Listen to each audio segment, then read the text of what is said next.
Brabantio, a rich senator of Venice, had a beautiful daughter, the gentle Desdemona.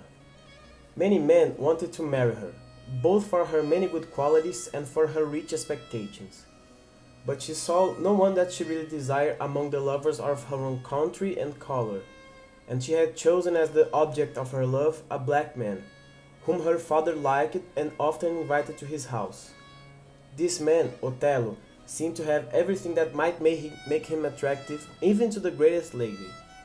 He was a soldier, a brave one. By his actions in bloody wars against the Turks, he had risen in the rank of the general of the Venetian service, and he was respected and trusted by the state. He was a traveler, and Desdemona loved to hear him tell the stories of his adventures. He described the battles in which he fought, his narrow escapes, and how he had been taken a prisoner by the enemy and sold into slavery. These traveler stories always held Desdemona's attention. They were perfect for each other, so they closed an agreement to secretly marry each other. Neither Othello's color or his fortune made him acceptable to Brabantio as his daughter's husband. Desdemona loved Othello and gave him her heart to his brave qualities. Their marriage was privately performed, but could not be kept a secret for long. When it came to the years of the old man, Brabantio, he charged Othello before the council of the state. With him he gained the love of Desdemona by black magic and caused him to marry her without her father's approval. But in the middle of the judgment, the state of Venice had an urgent need of Othello's service. News had arrived that many Turkish ships were on their way to the island of Cyprus, intending to take the place. So Othello now stood in the presence of the jury, both as one who was needed for the great state employment and as a criminal charged with offenses that were punishable by death. He told them exactly how he had won the love of Desdemona and delivered his speech with such noble honesty that the chief judge could not help but admitting it was true. This statement by Othello was proved to be true by the words of the lady Desdemona herself. Brabantio was unable to prove his case, so the jury decided that Othello should quickly go to the war in Cyprus against the Turks and Desdemona should go with him. As soon as Othello and his lady landed in Cyprus, news had arrived that the storm crushed the Turkish ships, so the island was safe from any fear of an immediate attack. No one possessed Othello's trust more completely than Cassio. Michael Cassio was a young soldier from Florence. He was bright, good-looking, and well-spoken, favored qualities with women.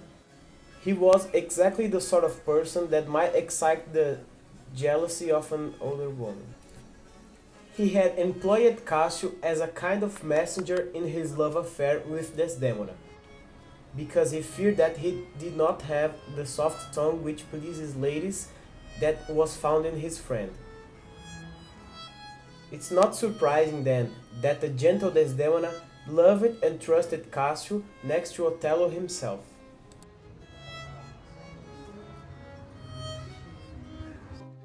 Othello had recently raised Cassio to a higher rank, a position of trust who just below the general himself.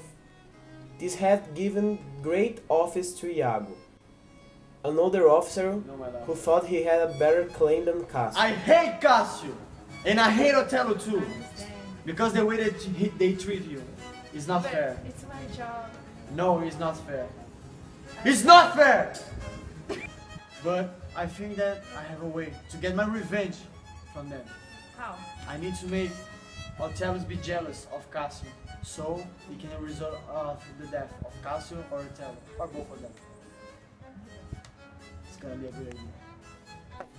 The news that the Turks were not invaded anymore caused a celebration on the island. Everybody had fun. Othello and Desdemona were drunk. Cassio was in charge of the guard that night.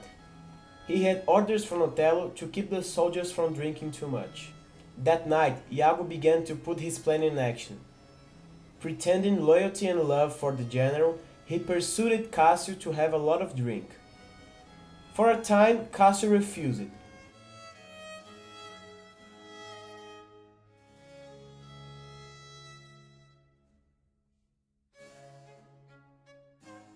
but soon he started to drink.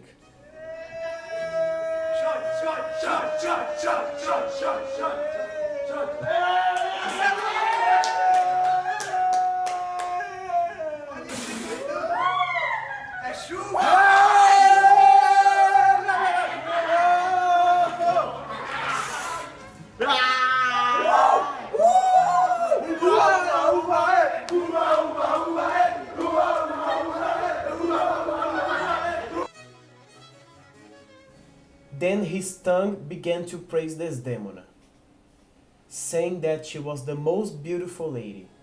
Until the end, he lost all the good sense.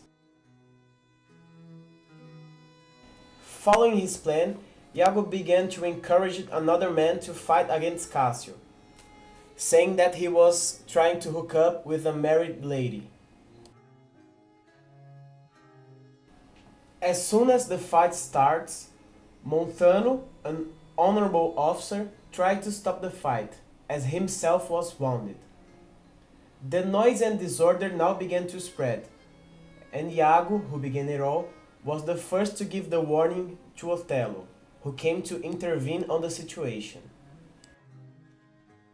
Othello wanted to know what was going on, but Cassio couldn't remember because he had drinking too much, in a way that he made Cassio's offense appear even greater than it was. The result was that Othello, a firm believer in order, was forced to take away from Cassio the position which he had risen him. So Iago's first trick was complete.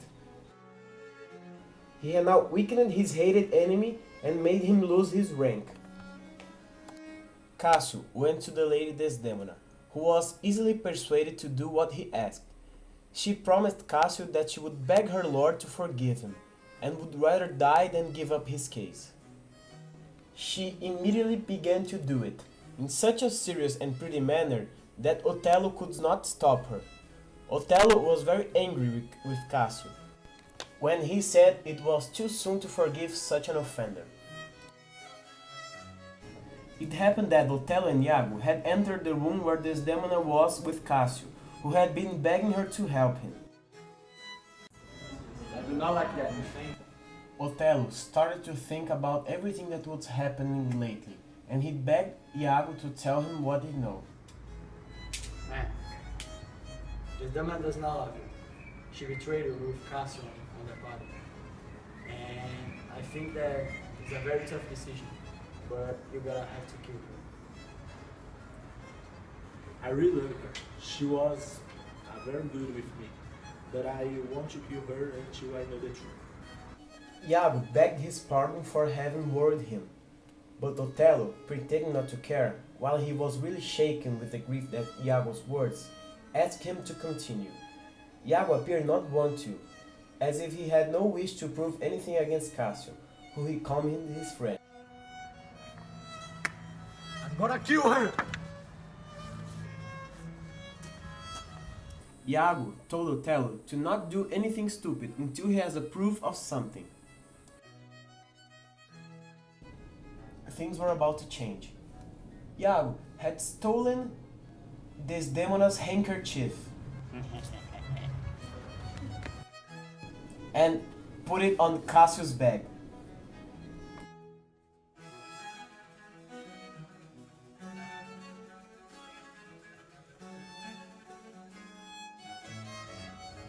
Cassio left his bag unprotected, and it was the perfect moment to incriminate him. I know where your husband... Where?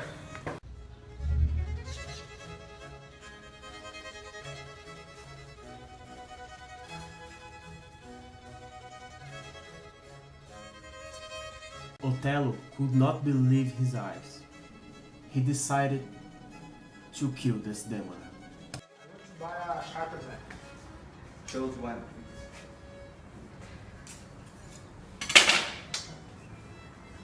Thank you. Thank you. Knowing what Othello was going to do, Iago decided to murder Cassio. Hello, sir. Hello. I have a job for you. Tell me. I have to kill someone. And I heard about your reputation that you are a good killer, so you wanna kill someone for a lot of money? Okay. So his name is Cassio, and I want you to use this bag.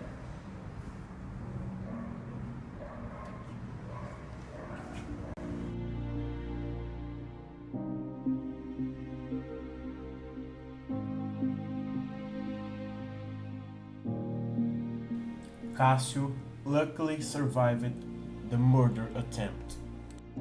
Opa.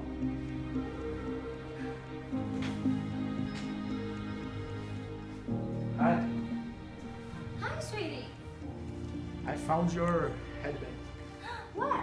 in Cassio's backpack.